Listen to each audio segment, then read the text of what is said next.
Hello there guys, HempKnight79 with another From the Movies character build, and today I'm bringing you my interpretation of Chris Kyle from the movie American Sniper. Now, as I say, this is my interpretation of the character, how it would be built within Fallout 4, so there are a few things that you probably wouldn't think of when you first think of Chris Kyle. So, myself, when I think of the character from the movie, not actually Chris Kyle, I think first and foremost a sniper. That's what the movie is, it's an American Sniper, so we need to play into that kind of role there. Now, not only that, Chris Kyle was very inspirational to his fellow soldiers, and he was tagged the legend, the most effective sniper in American history, and he did that by protecting his fellow troops.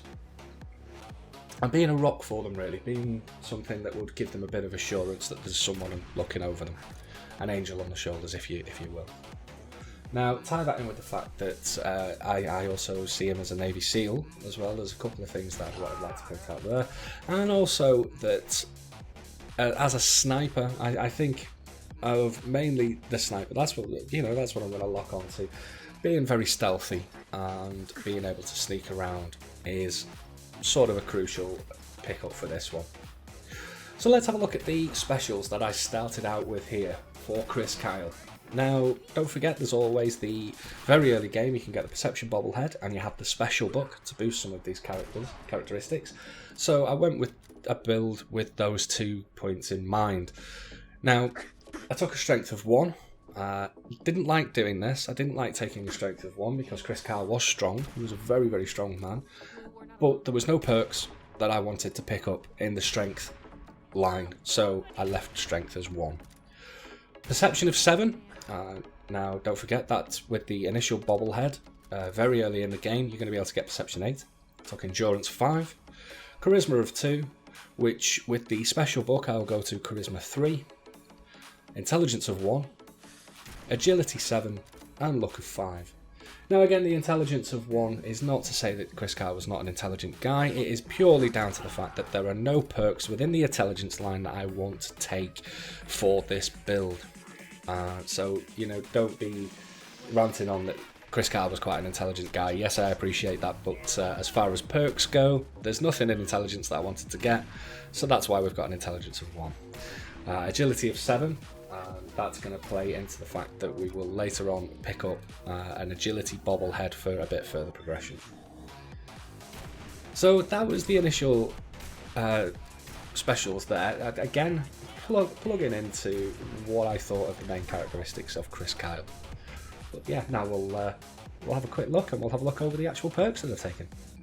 So looking at the perks that I've chosen here for the Chris Kyle build. Now, as I said at the beginning, this is my reflection of how Chris Kyle would perceive to be in Fallout for me. So, low strength, yeah, we know about. So, perception, first and foremost. The first thing I ever picked up was sniper.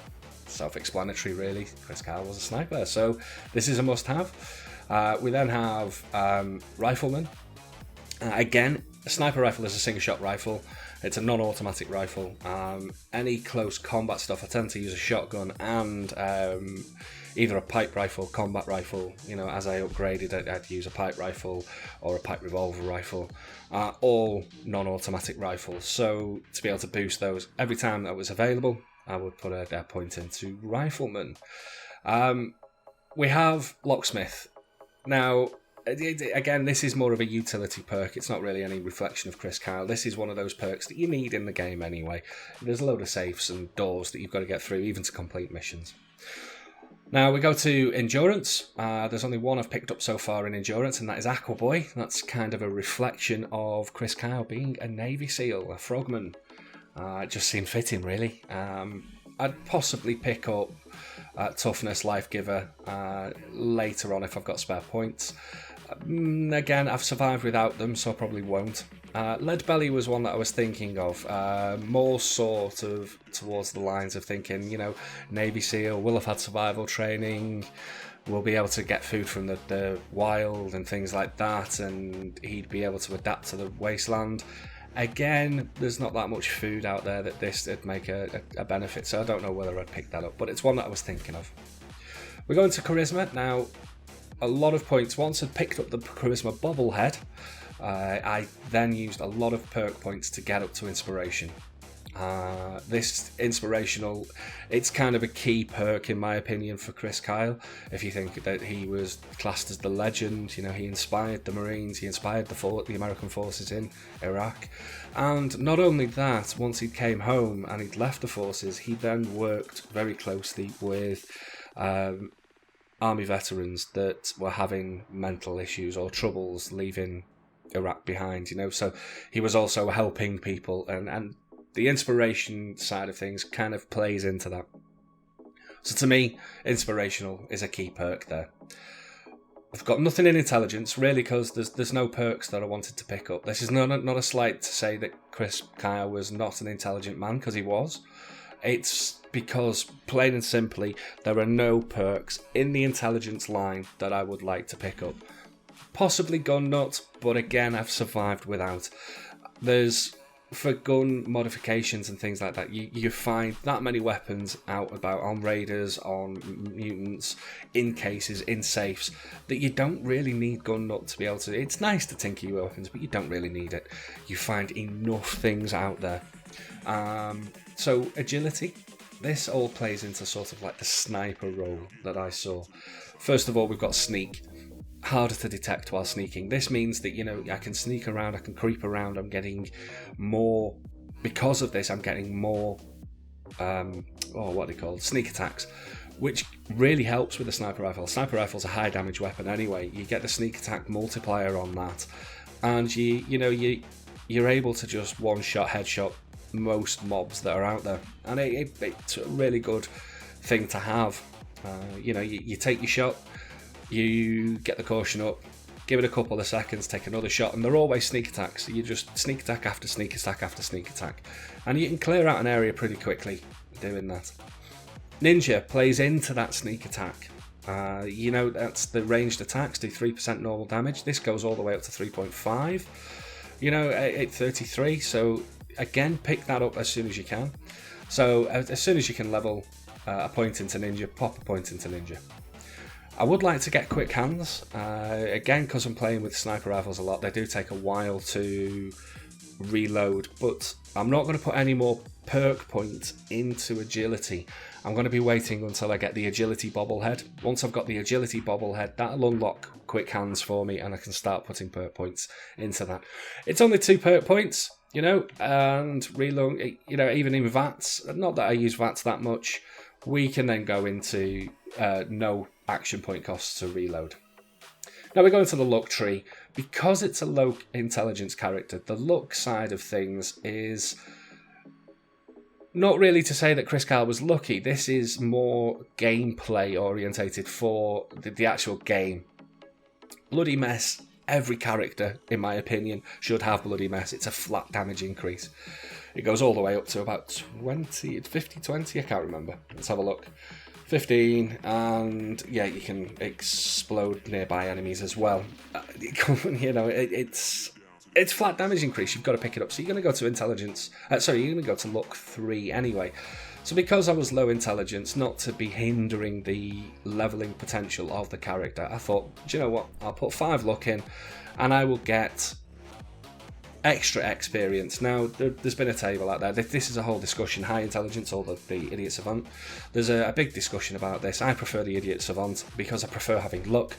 This plays into the fact that I've not got gun nut, and the luck then helps you get those extra weapons and those bits that I was talking about, so you don't really need to level gun nut or armour. So I won't be putting any more in luck. I will probably also look at taking Mr. Sandman. Now, I haven't picked this one up yet because I haven't found a silencer for my sniper rifle. As soon as I get a silencer attached to, at the moment I'm using a 50 cal sniper rifle, as soon as I put a silencer on the sniper rifle, I'll be picking Mr. Sandman up for an extra 15% sneak attack damage, up to, I think it's 50% it goes up to, so next point is 30, and there we go. Silenced weapons do 50% more sneak attack damage. So you put a silencer on your sniper rifle, plus sniper, plus rifleman, plus ninja, plus the fact that you can sneak around a lot. That's a big shot coming out the first bullet you fire. You will see a clip shortly of me just absolutely rinsing a Deathclaw with this build. It didn't last long at all, and that was purely down to the sneak attack damage. Now, and also the sniper. Sniper with the second rank, sorry. You can knock down your target. It's fantastic. Absolutely brilliant perk, this one.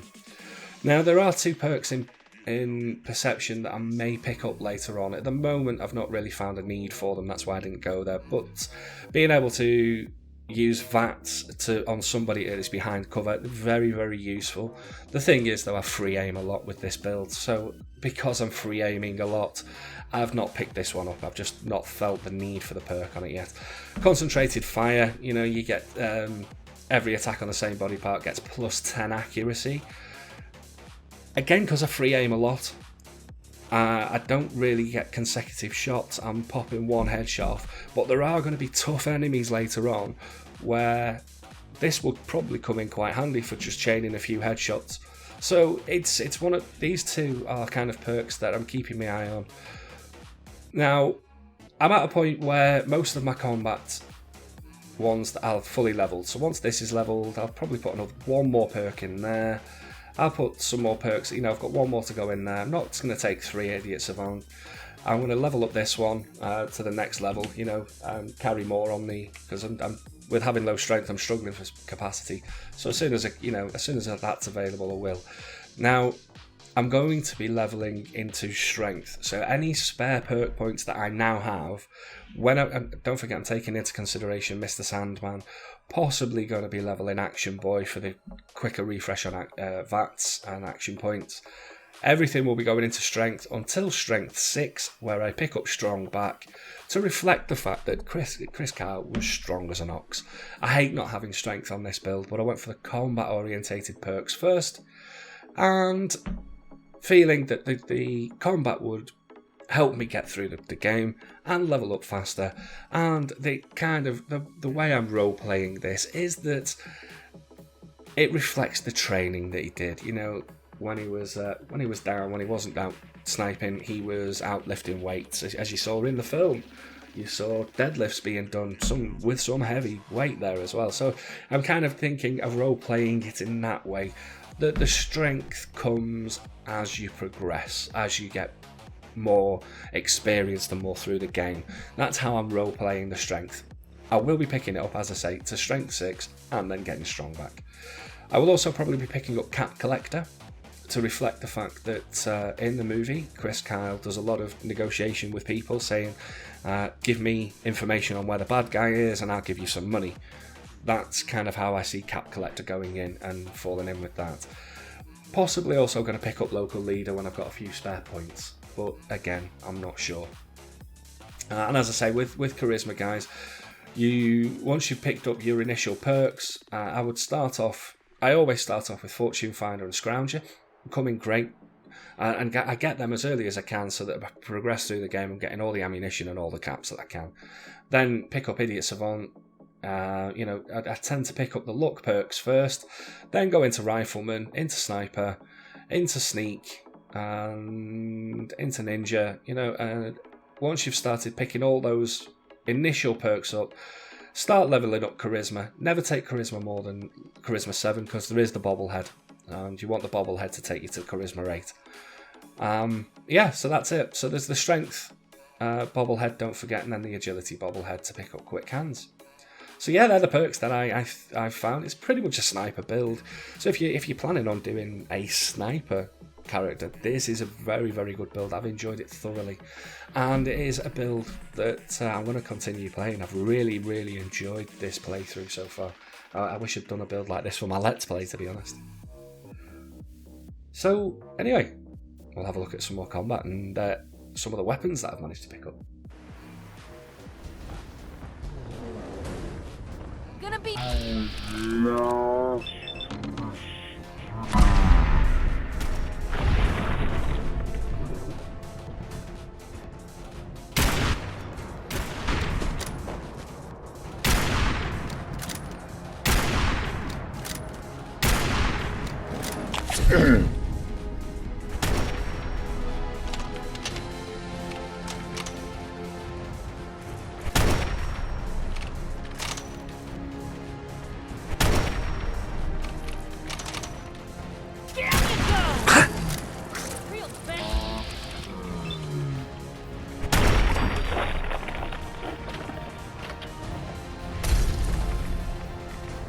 Now, weapon-wise with this build, obvious first choice is a sniper rifle. Now, you don't get those usually till sort of just past the Museum of Freedom. You might pick one up in the Museum of Freedom, but you're not going to get one of those straight away. So you want to be looking at, as well as a sniper rifle, I'm using a pistol for the oh shit moments when my rifle of choice that I'm using at the time runs out of ammo. Quick switch to a pistol. It's always an automatic pistol for just putting pure damage. Usually an automatic pistol with an extended mag for pure damage downrange. Now, for some of the closer work, I tend to use a shotgun, and a shotgun is extremely effective at close range, especially when you get to a combat shotgun.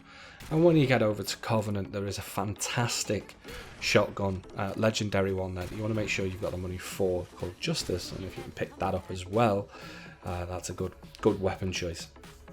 On top of all of those, I keep myself a rifle of some kind, a single shot, non-automatic rifle that can put out a good fire rate, something with a hair trigger or a calibrated one for the VATS, because my main use of VATS with this build will be not with the sniper rifle as such, but will be with a combat rifle, or earlier in the game I was using a pipe rifle, a hair trigger pipe rifle, come to say that, because I wanted an increased fire rate.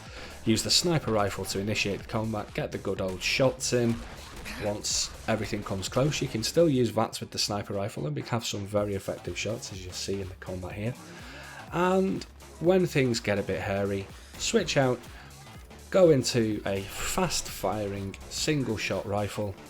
If it gets really close and up personal, a combat shotgun, and for when you've run out of ammo and everything, flip into a pistol that's automatic and finish everything off. And it is absolutely devastating, guys.